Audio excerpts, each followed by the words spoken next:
Well, how about we take you to President Biden right now? He is delivering remarks on the economy, something we've been talking about all morning. He wants to boost employment, wages in America. Let's go ahead and listen in. I was convinced, not by me, but convinced by circumstance, that the future of labor was in the future, was about what we have to do to deal with climate, with advanced manufacturing, that we have to do to deal with things like those little computer chips that in fact mobilize everything we do, from your washing machine to your automobile to our weapon systems. It's amazing. And Lonnie jumped on. And a lot of you had already come along, a lot of the unions had come along, but everybody came along. Because finally we've reached the point, with the help of the IBW and the carpenters, so many others, that, you know, the future is about the future.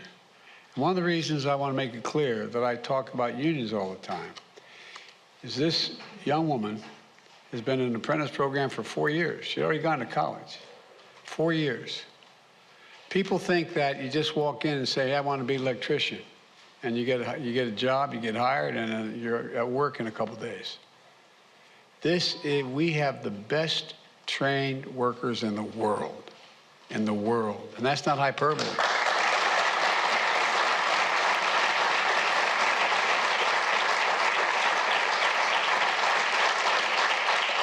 And I mean this, and I think American businesses are coming to understand this, and American industry, is that, you know, it costs more to hire a union worker than a non-union worker, but guess what? It costs you less over time because you have the best product from what you're paying for.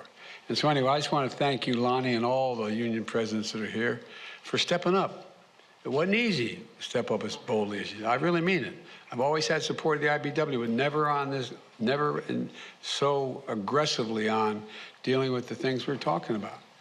There are three major pieces of legislation that already created 700,000 manufacturing jobs and are going to create literally several million more. And that is the infrastructure bill, which is facts do everything from highways and bridges to broadband to clean water, lead pipe, I mean, across the board. And then we came along with a little thing that everybody wondered what it was. We talked about the CHIPS and Science Act. Well, guess what? We have American and non-American business investing literally several trillion, hundreds of billions of dollars, because it's the future. Every single thing that your kids, when they're your age, are buying, it's going to require a computer chip. We invented them. We're the ones who advanced them. The United States of America. Yet we lost the market because we didn't invest. We didn't invest in America. We came along, and with the help of all of you in this room, we got strong support, and we invested. And all the way from, I was just up at IBM, up in upstate New York, and then I went over to Syracuse, New York. We're talking just those two outfits are several $100 billion over time. So look, Lonnie's heard me say this, I am optimistic.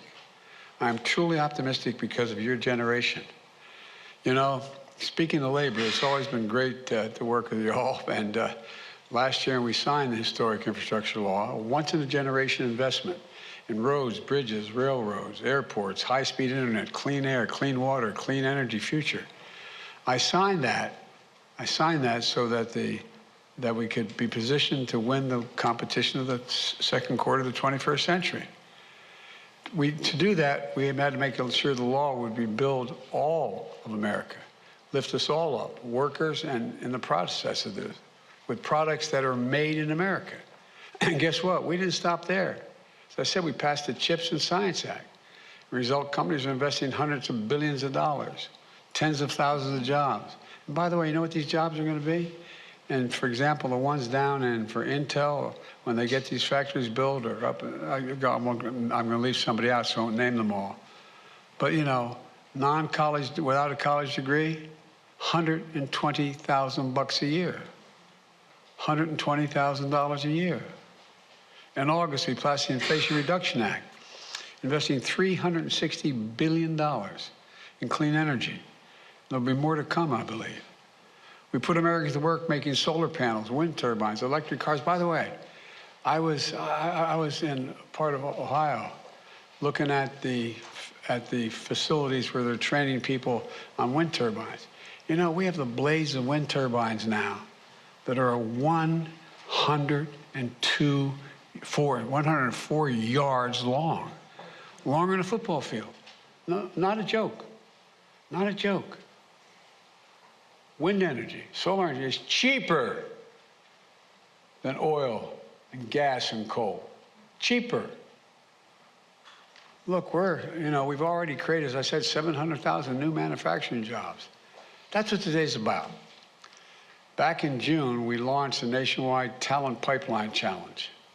And I tell you, it's designed to ensure that workers across the country, especially those in historically underrepresented in infrastructure jobs, could take advantage of job growth in 3 sectors that we're going to booming because what we're going to do because of the infrastructure law. High-speed internet, construction, electrification of all those new electric vehicles and batteries, improvements to the electric grid. Infrastructure laws are going to provide $800 billion in workforce development. Then we went out and asked employers and unions to get in the deal. Educational institutions, state and local, tribal and territorial governments, and philanthropic organizations to join us to make tangible commitments to build the 21st century workforce. Commitments to prepare women, people of color, underserved populations, good-paying, high-quality jobs in those 3 sectors. Today, I'm proud to announce that more than 350 organizations across the country, nearly 50 states and territories have responded to my call and committed to the challenge. Companies, many of you are here, are forging partnerships with unions, community colleges, local nonprofits to create apprenticeships that train workers to develop the necessary skills. It's the first time we have high-paying jobs and not enough people to do them. Nice thing, isn't it? It's a nice problem to have. We're solving it quickly. Employers are providing support services like help with childcare and transportation. So workers with kids and elderly parents at home don't have to choose between taking care of their families and completing their training or taking a better paying job. Colleges are creating new infrastructure academies and partnering with companies to expand apprentice and pre-apprentice programs to match the trainees with mentors to provide on-the-job experience. You know, a lot of community college, particularly, my wife says community college is the best kept secret in America. I wonder why she says that. She's still teaching. But my point is that, you know, what happened was, what do you need in the community? Go to the community college, tell them, they'll set up a training program with you. It's a little more complicated, but that's the essence of it. And philanthropies are now providing more than $70 million new commitments so far to recruit talent in underrepresented communities. I made a commitment, we're not going to leave anybody behind, and I really mean it. Many of the organizations that are here with us today, Communication Workers of America, are partnering with AT&T and Corning to create training programs for broadband technicians. United Airlines and the Teamsters announced a new apprenticeship for airline mechanics. The Center for Energy Workforce Development and Urban League are working with the IBW right now to train thousands of workers to build and maintain charging infrastructure and electric vehicles all across the country. And by the way, in your home, you know, the batteries that we have now, and they're getting more and more sophisticated. You know, a lightning storm takes out all the electricity in the house. Guess what? You can plug your car into the house and make it light up. You think I'm joking?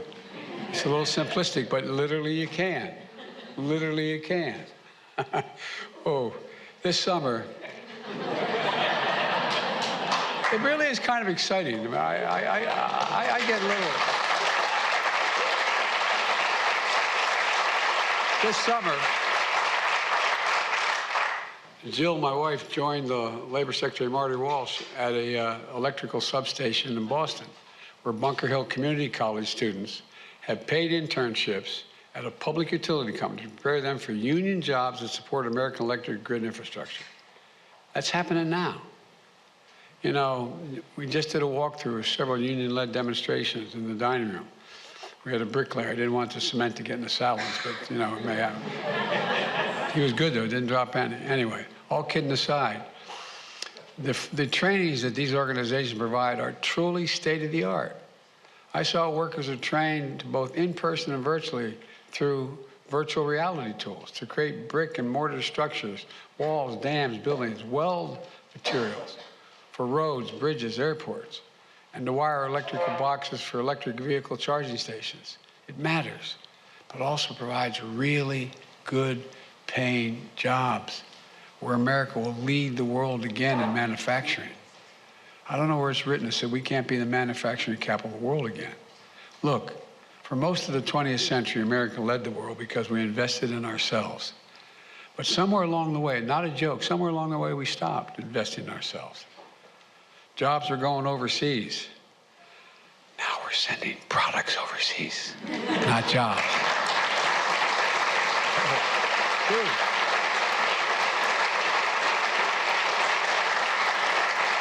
Because our adversaries have been closing the gap. But with this talent pipeline challenge, these partnerships, we're regaining the momentum and taking back our competitive edge. And the United States is going to win. In addition to the bipartisan infrastructure, the Inflation Reduction Act is the biggest investment ever in climate, ever in the history of the world in climate, creating jobs of the future. So workers and small businesses lead the transition to a clean energy economy, something we owe our children and grandchildren beyond measure. The CHIPS and Science Act is supercharged efforts to make semi-conductors and small computer chips that power our everyday lives and every aspect of life. It's just going to grow and grow and grow. And we're doing it the right way, centered around workers and communities, bringing everybody along. You know, it's part of the economic vision I ran on, and I've been carrying it out as soon as I came to office with the help of people in this room, rebuilding our economy from the bottom up and the middle out. I'm so sick and tired of trickle-down economics.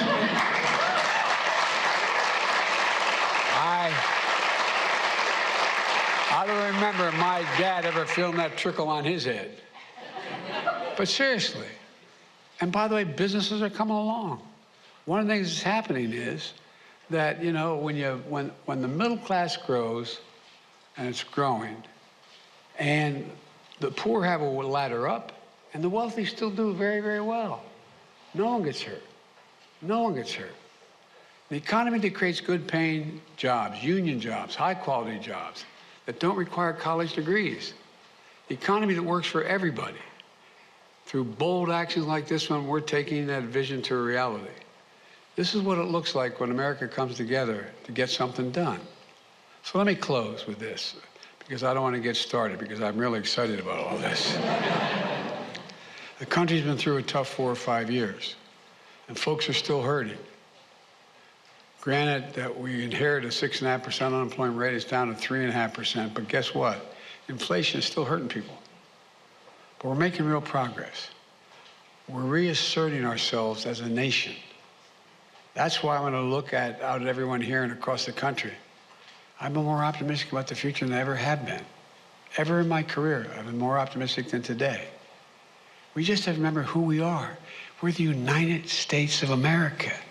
There's not, and I mean this sincerely, from the bottom of my heart, there's nothing we cannot do. Nothing when we do it together. So that's my goal, to bring us together, to get more done. And I look in this room, there's business, labor, apprentices, a lot of good folks, all understanding that we can outcompete the rest of the world like we always did in the past. There's nothing beyond our capacity. Nothing. So God bless you all, and may God protect our troops. Thank you.